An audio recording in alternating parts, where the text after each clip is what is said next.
ಈ ಕಾರ್ಯಕ್ರಮದ ಪ್ರಾಯೋಜಕರು Gadiyar group of companies. Gadiar Group of Companies, synonymous with excellence and innovation, stands as your dynamic partner for progress. Gadiar Group ensures safety as guardians in firefighting and builds vibrant communities in real estate.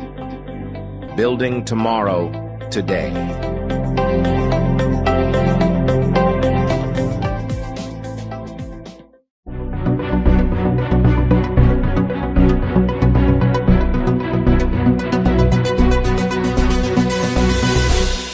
ವೀಕ್ಷಕರೇ, ಸನ್ಮಾರ್ಗ ಸುದ್ದಿ ಸಂಚಿಕೆಗೆ ಸ್ವಾಗತ. ನಾನು Sindhu S. ಕಾಶ್ಮೀರದ ಪಹಲ್ಗಾಮ್ನ ಉಗ್ರರ ದಾಳಿಯ ಬಳಿಕ ಕನ್ನಡಿಗರನ್ನು ಸುರಕ್ಷಿತವಾಗಿ ಕರೆತರಲು ಸರ್ಕಾರ ಸಕಲ ವ್ಯವಸ್ಥೆ ಮಾಡಿದೆ ಎಂದು ಮುಖ್ಯಮಂತ್ರಿ ಸಿದ್ದರಾಮಯ್ಯ ತಿಳಿಸಿದ್ದಾರೆ. ಉಗ್ರರ ದಾಳಿಯ ಮಾಹಿತಿ ಮೊದಲೇ ತಿಳಿಯದಿರುವುದು ಕೇಂದ್ರದ ಗುಪ್ತಚರ ಇಲಾಖೆಯ ವೈಫಲ್ಯವಾಗಿದೆ. ಈ ಹಿಂದೆ ನಡೆದ ಪುಲ್ವಾಮಾ ಘಟನೆಯಲ್ಲೂ ಗುಪ್ತಚರ ಮಾಹಿತಿಯ ವೈಫಲ್ಯವಾಗಿದೆ ಎಂದು ಸಿದ್ದರಾಮಯ್ಯ ತಿಳಿಸಿದ್ದಾರೆ.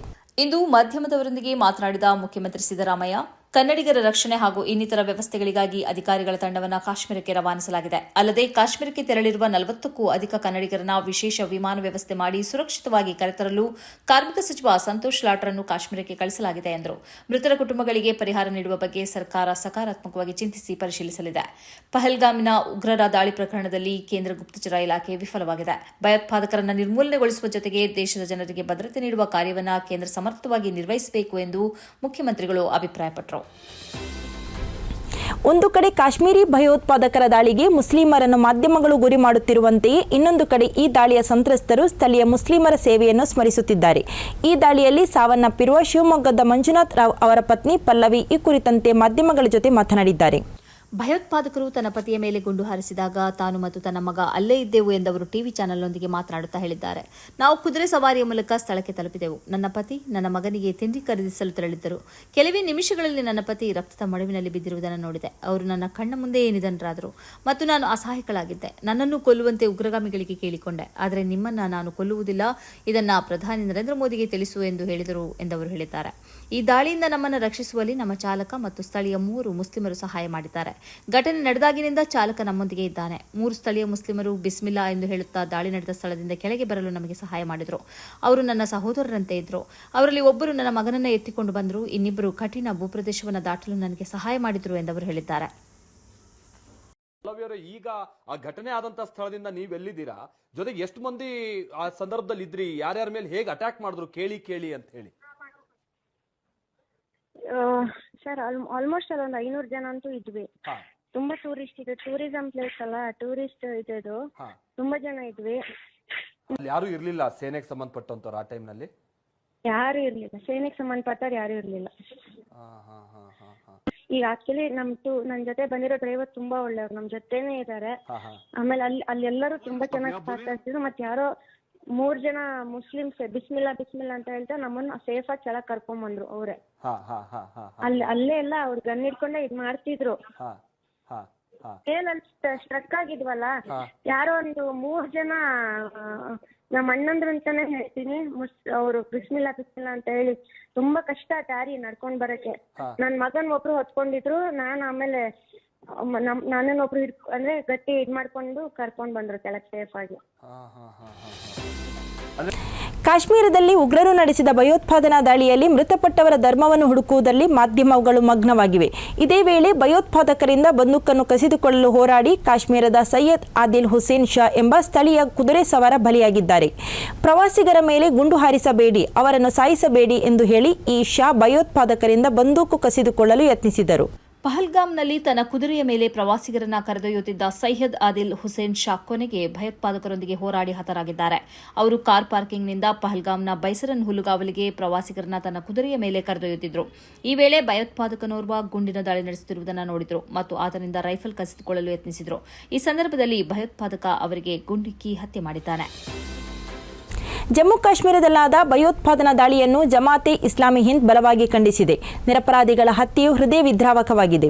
ನಾವು ಸಂತ್ರಸ್ತರ ಜೊತೆ ಇದ್ದೇವೆ. ಇಂತಹ ಹೀನ ಕೃತ್ಯವನ್ನು ಯಾರೂ ಸಮರ್ಥಿಸಲ್ಲ. ಇದು ಅಮಾನವೀಯ, ಅತಿ ಕಠಿಣ ಶಿಕ್ಷೆಗೆ ಅರ್ಹ ಎಂದು ರಾಷ್ಟ್ರೀಯ ಅಧ್ಯಕ್ಷ ಸೈಯದ್ ಸದತುಲ್ಲಾ ಹುಸೇನಿ ಹೇಳಿದ್ದಾರೆ.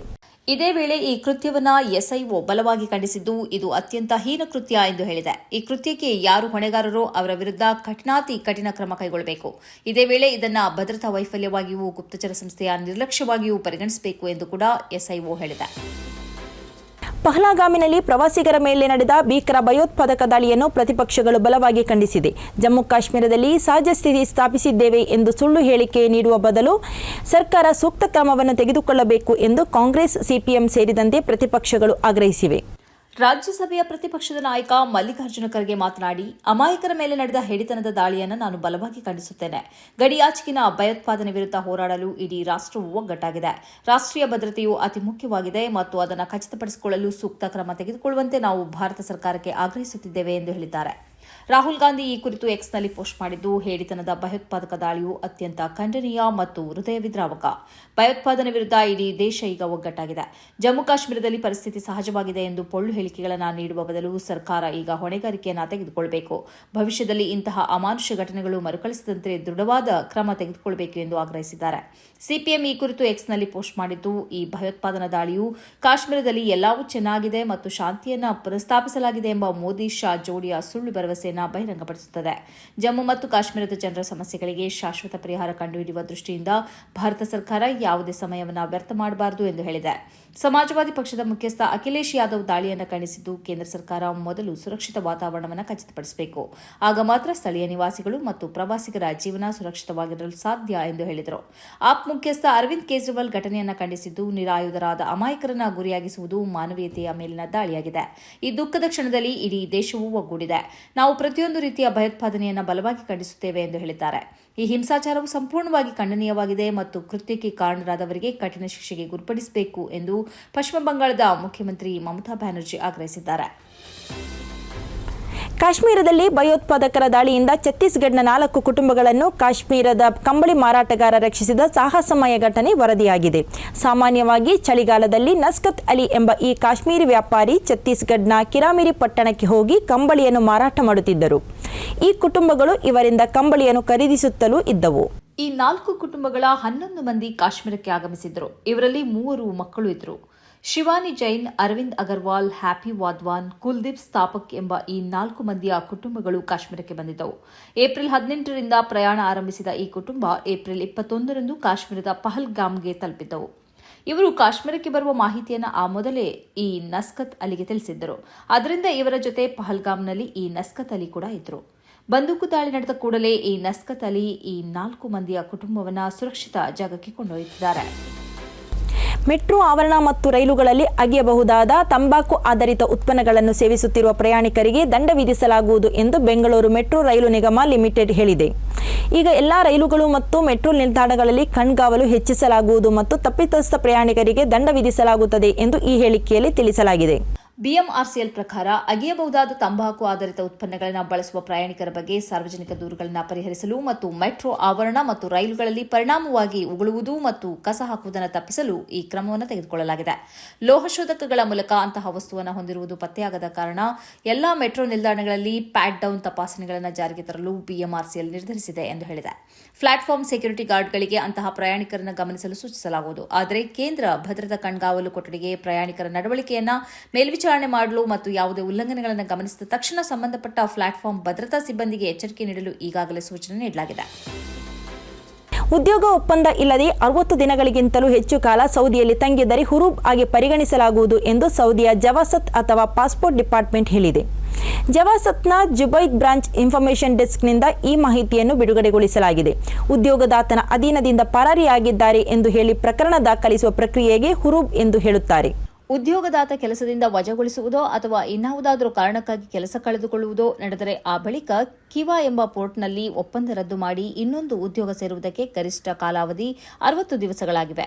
ಈ 60 ದಿನಗಳೊಳಗೆ ವ್ಯಕ್ತಿ ಇನ್ನೋರ್ವ ಉದ್ಯೋಗದಾತನನ್ನು ಕಂಡುಕೊಳ್ಳಬೇಕು ಮತ್ತು ಕಿವಾ ಪೋರ್ಟಲ್ನಲ್ಲಿ ಹೊಸ ಉದ್ಯೋಗ ಒಪ್ಪಂದ ರಿಜಿಸ್ಟರ್ ಮಾಡಿ ಸ್ಪಾನ್ಸರ್ಶಿಪ್ ಅನ್ನು ಬದಲಾಯಿಸಬೇಕು. ಇಲ್ಲದಿದ್ದರೆ ಹೊಸ ಸ್ಪಾನ್ಸರ್ಗೆ ಅಥವಾ ಉದ್ಯೋಗಿಗೆ ಗೊತ್ತಿಲ್ಲದೆ ಸ್ವಯಂ ಆಗಿ ಸಿಸ್ಟಂನಲ್ಲಿ ಹುರುಬ್ ಆಗಲಿದೆ. ಆ ಬಳಿಕ ಅಂತಹವರನ್ನ ಗಡಿಪಾರು ಮಾಡಲಾಗುವುದು. ಈಗಾಗಲೇ ಇಂತಹ 4 ಪ್ರಕರಣಗಳು ದಾಖಲಾಗಿವೆ ಎಂದು ತಿಳಿದುಬಂದಿದೆ. ಈ 4 ಮಂದಿಯೂ ಹೊಸ ಉದ್ಯೋಗವನ್ನು ಹುಡುಕುತ್ತಿದ್ದರು. ಈ ನಿಯಮ ಜಾರಿಗೆ ಬರುವುದರೊಂದಿಗೆ ಈ ಎಲ್ಲರೂ ಕೂಡ ದೊಡ್ಡ ಸಮಸ್ಯೆಗೆ ಸಿಲುಕಿದ್ದಾರೆ. ಆದ್ದರಿಂದ ಅನಿವಾಸಿ ಭಾರತೀಯರು ಈ ಬಗ್ಗೆ ಜಾಗರೂಕತೆಯನ್ನು ಪಾಲಿಸಬೇಕು ಎಂದು ತಿಳಿಸಲಾಗಿದೆ. ಇದು ಈ ಹೊತ್ತಿನ ಸುದ್ದಿ ಸಂಚಯ. ನಿರಂತರ ಸುದ್ದಿಗಾಗಿ ವೀಕ್ಷಿಸಿ ಸನ್ಮಾರ್ಗ ನ್ಯೂಸ್, ಸುದ್ದಿಗಳ ಸಂಖ್ಯೆಯಲ್ಲಿ ಸತ್ಯದ ಮೊಂಬತ್ತಿ. ಸನ್ಮಾರ್ಗ ನ್ಯೂಸ್ 1.5 ಲಕ್ಷ ಚಂದಾದಾರರನ್ನ ದಾಟಿದೆ. ಇದನ್ನ ಸಾಧ್ಯವಾಗಿಸಿದ್ದು ವೀಕ್ಷಕರಾದ ನೀವೇ. ಮುಂದಿನ 1 ವರ್ಷದಲ್ಲಿ ಈ 1.5 ಲಕ್ಷವನ್ನ 3 ಲಕ್ಷಗಳಾಗಿ ಪರಿವರ್ತಿಸುವ ಗುರಿಯನ್ನ ನಾವು ಇಟ್ಕೊಂಡಿದ್ದೇವೆ. ನಿಮ್ಮ ಬೆಂಬಲ ಇಲ್ಲದೆ ಇದು ಸಾಧ್ಯವೇ ಇಲ್ಲ. ನೀವು ಮಾಡಬೇಕಾಗಿರುವುದು ಏನಂದ್ರೆ ಸನ್ಮಾರ್ಗ ನ್ಯೂಸ್ ಚಾನೆಲ್ನ ಕಾರ್ಯಕ್ರಮವನ್ನ ನಿಮ್ಮ ಗೆಳೆಯರಿಗೆ, ಸಂಬಂಧಿಕರಿಗೆ ಕಳಿಸ್ಕೊಡ್ಬೇಕು. ಅವರಲ್ಲೂ ಸಬ್ಸ್ಕ್ರೈಬ್ ಮಾಡುವಂತೆ ಹೇಳಬೇಕು. ನಿಮ್ಮ ಮನೆಯವರಲ್ಲೂ ಹೇಳಬೇಕು. ಸುದ್ದಿಗಳ ಸಂತೆಯಿಂದ ಸತ್ಯದ ಸುದ್ದಿಯನ್ನ ಹೆಕ್ಕಿಕೊಡುವ ನಮ್ಮ ಪ್ರಯತ್ನ ಮುಂದುವರಿಯಬೇಕಾದ್ರೆ ನೀವು ಇಷ್ಟನ್ನಾದ್ರೂ ಮಾಡಲೇಬೇಕು. ಜೊತೆಗೆ ಪಕ್ಕದಲ್ಲಿರುವ QR ಕೋಡ್ ಅನ್ನ ಬಳಸಿ ನಮಗೆ ಆರ್ಥಿಕವಾಗಿ ಶಕ್ತಿ ತುಂಬಬೇಕು. ಸುಳ್ಳಿನ ಎದುರು ನಮ್ಮ ಧ್ವನಿ ತಗ್ಗದೇ ಇರಬೇಕಾದ್ರೆ ನಾವು ಆರ್ಥಿಕವಾಗಿ ಪರಾವಲಂಬಿಗಳಾಗಿರಬಾರದು. ನೀವು ಶಕ್ತಿಯನ್ನು ಕೊಡಿ, ನಾವು ಸತ್ಯವನ್ನ ಕೊಡ್ತೇವೆ. Thank you.